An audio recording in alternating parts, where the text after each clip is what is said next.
पहली चीज तो ये पूरा देश SC ST OBC का ही है 90%। क्या बात, बहुत बढ़िया।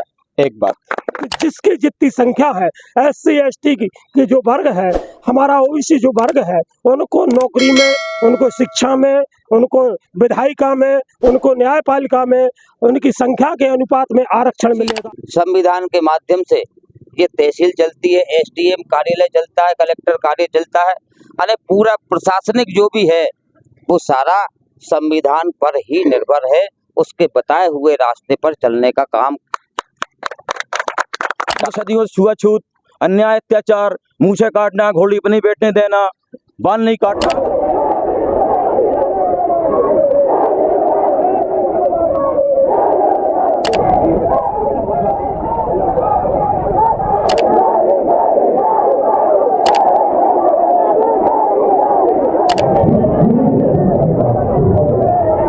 बिना किसी परीक्षा के इन पदों पर पहुंचे हैं। ये लोग अब इनको आरक्षण के इस लाभ से ये लोग वंचित। सभी नगरवासियों से अनुरोध,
किया है, क्या इसका पूरा तारतम्य रहा है? और क्योंकि ये मसला बहुजनों के साथ बरसों से चला आ रहा है, समस्या सॉल्व क्यों नहीं हो पा रही, ये भी गंभीर मुद्दा है। समाज के वरिष्ठ सामाजिक कार्यकर्ता मौजूद हैं हमारे साथ, वो अपना नाम बताएंगे। और भारत बंद एक छोटा शब्द हो सकता है, लेकिन ये पूरे भारत को बंद करके रखे हुए है। क्या इसका पूरा मतलब निकालते हैं आप यहाँ पे? मेरा नाम रमन बामने है, मैं छोटा सा सामाजिक कार्यकर्ता हूँ। समाज की जो समस्याएं होती हैं अपन उनको उठाने का प्रयास करते हैं। और हम लोगों ने भारत बंद नहीं किया। भारत बंद एक तौर से सामाजिक संगठन द्वारा बुलाया गया था। हमने उदयपुरा में शांतिप्रिय ढंग से व्यापारियों से बात करके, सभी लोगों को ताल मिला के, माननीय प्रशासन से, तहसीलदार महोदय या अपने थाना प्रभारी महोदय से मिलजुल के हमने सारा काम यहाँ निपटाया ना। हमने कोई भारत बंद किया, यहाँ पे शांतिप्रिय ढंग से रैली निकाली, जिसमें हमें प्रशासन का पूरा सहयोग मिला और प्रशासन पूरा हमारे साथ रहा। मैं प्रशासन का धन्यवाद करना चाहता हूँ। लेकिन आपने जो बात पूछी, भारत बंद क्यों किया? भारत बंद इसलिए किया हमने, आज कोई सिस्टम है, डिजिटल सिस्टम है, जिसमें आउटसोर्स के माध्यम से सीधे भर्ती की जा रही है। हमारे बच्चे आज पढ़ लिख रहे हैं, बेटियों को पढ़ा रहे हैं, बेटों को पढ़ा रहे हैं, 2-2, 3-3 लाख फीस दे रहे हैं हम लोग। फीस देने के बाद हमारे बच्चे UPSC कोचिंग कर रहे हैं। UPSC कोचिंग करने के बाद सीधे आउटसोर्स दूसरे रूट से भर्ती कर रहे हैं। वो इसका हमने विरोध किया है। इसमें सभी जातियों का नुकसान हो रहा है, खासतौर सामान्य वर्ग, SC ST भी तो हो ही रहा है, खासतौर सामान्य वर्ग का ज़्यादा नुकसान हो रहा है। इसलिए हम सामान्य वर्ग से ही प्रार्थना करना चाहते हैं कि आप लोग भी थोड़ा जागें, क्योंकि इसमें आपके अधिकारों पर डाका भी डाला जा रहा है, हमारे ऊपर डाका नहीं रहा है। हम तो सदियों छुआछूत, अन्याय, अत्याचार, मुँह से काटना, घोड़ी पर नहीं बैठने देना, बाल नहीं काटना, हम सदियों से अन्याय अत्याचार से तैयार हैं। उस पर कह रहे हैं आरक्षण बंद करो। भाई पहले तुम जाति व्यवस्था बंद करो ना भाई, यदि तुम्हें बंद करना है पहले जाति व्यवस्था बंद करो। दूसरी बात, आरक्षण की बात कर रहे हैं आप, मंदिरों पर सारे आप लोग बैठे हो, मंदिरों का आरक्षण दो ना। हमारे लोग पुजारी बनाओ, हमारे लोग उसमें पूजा करेंगे। जान हम लोग पढ़े लिखे लोग हैं, क्या बुराई उसमें? मंदिरों में हमारे लोगों के लिए विशेष तौर से क्लास चलाई जाए, हमारे लोगों को शास्त्री बनाया जाए, हमारे बच्चे मंदिर में पहुंचे, पूजा करेंगे मंदिर में, क्या बुराई करने में? क्या ब्राह्मण ठेकेदारी रखी बाने? 15% है, नहीं 2.5% ब्राह्मण देश में, वो पूरे देश पे लेकर राज कर रहा है ब्राह्मण समाज। ये गलत हो रहा नहीं हो रहा? अभी देखा आपने सागर के अंदर एक बहन घर 3-3 हत्या हो गई, शासन नहीं जागा, जिसमें माननीय बड़े भैया द्वारा वहाँ बड़ा आंदोलन किया गया सागर में। हम लोग पहुंचे आंदोलन में, इतना अन्याय हो रहा है देश के अंदर, मतलब चरम सीमा पहुंच रहा है। अधिकारी जो SC ST के मेरे अधिकारी हैं, पिछड़ा वर्ग के अधिकारी, उनसे मैं कहना चाहता हूँ अधिकारी वर्ग से, भाई आप जाग जाओ, आप तो नौकरी लग गए, आप तहसीलदार बन गए, आप कलेक्टर बन गए, आपका आने वाली पीढ़ी आपको नौकरी नहीं लगेगी। किसी कोई व्यक्ति, जैसे मान लो उदाहरण के लिए अपने उदयपुरा के किसी व्यक्ति को नगर पंचायत द्वारा दुकान मिल गई, आने वाली पीढ़ी दुकान नहीं मिलेगी। देखिए, सदियों से जाति के आधार पे यहाँ पर जातीय छूत होती रही।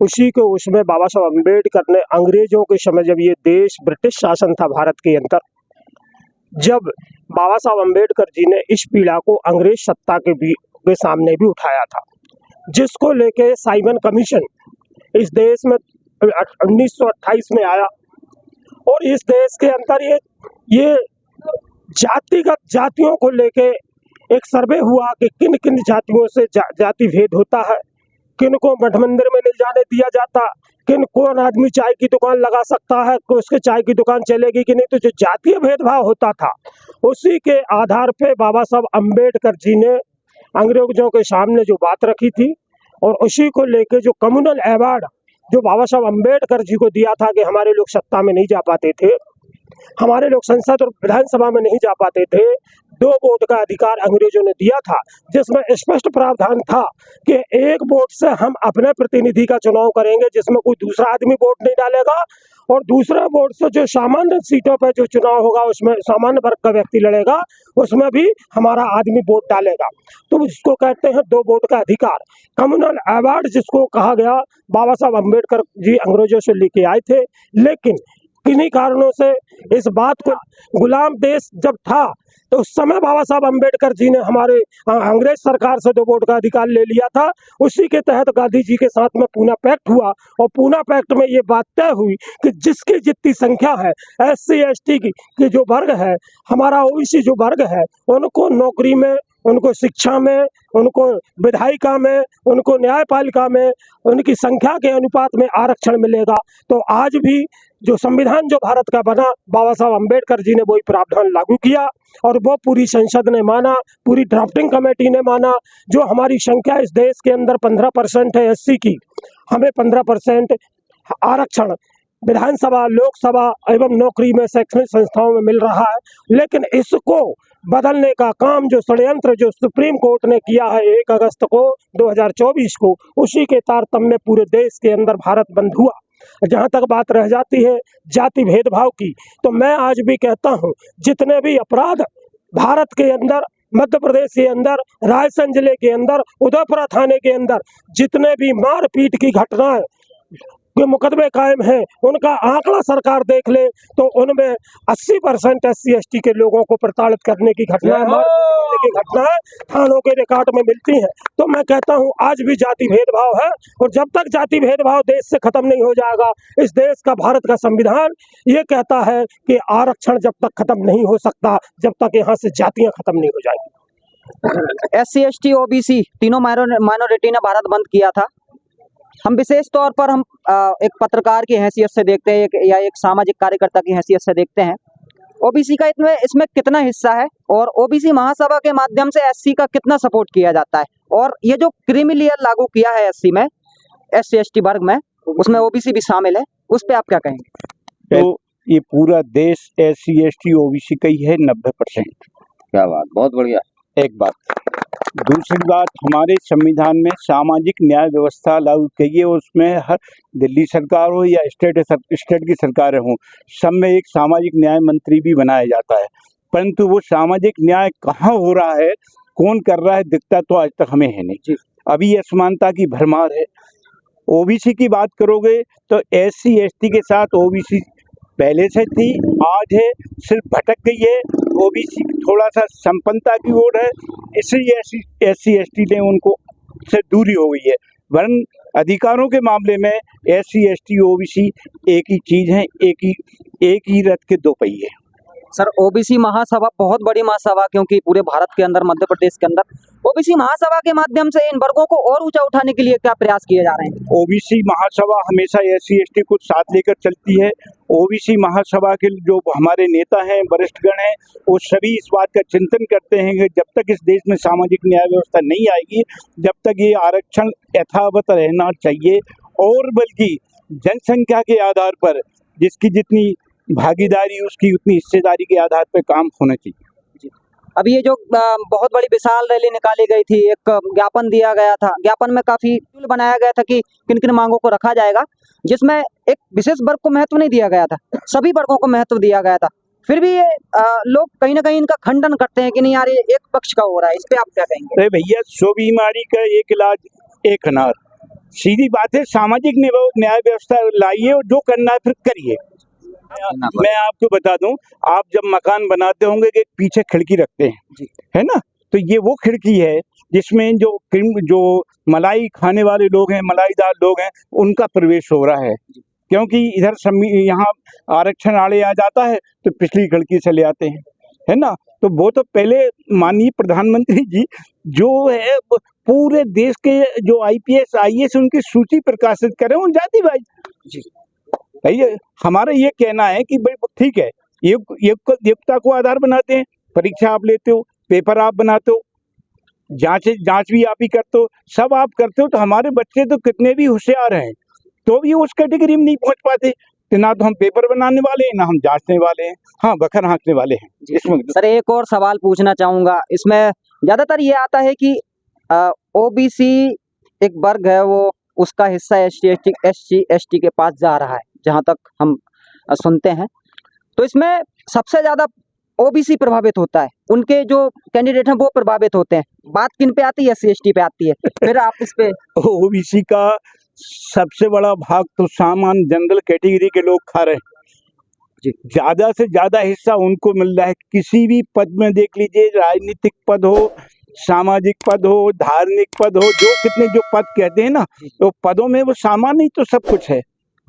हम पगड़ी बांध के जय श्री राम करने वाले लोग हैं, ये जूता उठा के राम राम करने वाले लोग हैं।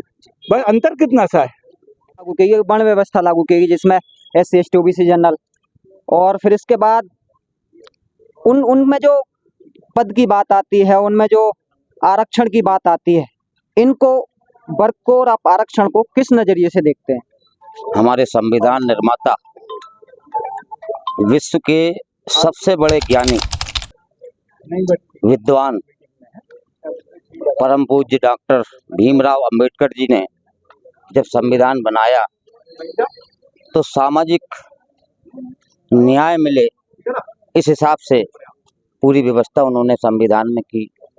उसी संविधान के माध्यम से देश की संसद चलती है, उसी संविधान के माध्यम से मध्य प्रदेश या सारे राज्यों की सरकारें चलती हैं, उसी संविधान के माध्यम से ये तहसील चलती है, SDM कार्यालय चलता है, कलेक्टर कार्य चलता है, अरे पूरा प्रशासनिक जो भी है वो सारा संविधान पर ही निर्भर है। उसके बताए हुए रास्ते पर चलने का काम डॉक्टर साहब ने किया। परंतु जो विडंबना है, जो मैं हर समय कहता आता हूं कि जिस प्रकार से SC ST और OBC का जो वर्ग है, इस वर्ग को उतनी सुविधाएं नहीं मिल पाती जितनी 15% लोग को मिलती। आप कहीं भी जाके देखो, सुप्रीम कोर्ट में जजों की संख्या देखो, हाई कोर्ट में जजों की संख्या देखो, IAS पद जितने भी आप देखेंगे, कहीं का भी प्रशासनिक पद हो, नगर पालिका हो, नगर निगम हो, नगर परिषद हो, वहां पर जो भी अधिकारी होगा वो 15% में से होगा। प्रतिनिधि SC हो, अधिकारी वही होगा। ये नहीं कहा था डॉक्टर साहब ने कि सारे पद आप भरो। अभी जो हम मांग करते आ रहे हैं, जाति की जनगणना हो, जाति के आधार पर आप संशोधन कर सकते हैं, हम सब मान्य करेंगे। जाति की जनसंख्या में लोग कहते हैं महिलाओं का विधानसभा में प्रतिशत नहीं है। अरे महिलाओं को टिकट ही कहाँ मिलती है, उनका कहाँ आरक्षण है? आप बताइए। अगर आरक्षण दिया है तो पंच बना देते हो, जनपद सदस्य बना देते हो, ग्राम पंचायतों में सरपंच बना देते हो, परंतु उन्हें अधिकार क्या है? बस चलाते दूसरे हैं। इसलिए अगर अधिकार देना है तो सबसे पहले विधानसभाओं का आरक्षण करो, जहां पर हर जिले में कम से कम 2 विधानसभा, एक विधानसभा SC की अगर है तो एक ओबीसी की हो, एक जनरल की हो, एक पिछड़ा वर्ग की हो। अगर जिले में 4 विधानसभा है तो चारों का वर्गीकरण होना चाहिए, इसको वर्गीकरण कहेंगे। ये लागू होना चाहिए, ना कि एक एससी कर दी 3 सामान्य। यही है भाई साहब पूरे देश के अंदर है, पूरे देश के अंदर देखो आप। तो ये कुछ संशोधन करने की आवश्यकता तो है, परंतु ये आवश्यकता नहीं है कि समाज को ही काट के फेंक दें। सुप्रीम कोर्ट ने जो निर्णय दिया है वो हमारे खिलाफ दिया है, जिसमें हमारा वर्ग जो है, शोषित पीड़ित वर्ग है, उसे न्याय नहीं है, उसे काटने का काम किया है। सुप्रीम कोर्ट के इस निर्णय के खिलाफ हम सब एससी वर्ग, एसटी वर्ग और ओबीसी वर्ग के लोग एकत्रित होकर आंदोलन करेंगे। चाहे कुछ भी हो जाए, जी और जान लगा देंगे, लेकिन आरक्षण को खत्म नहीं होने देंगे। आरक्षण रहेगा।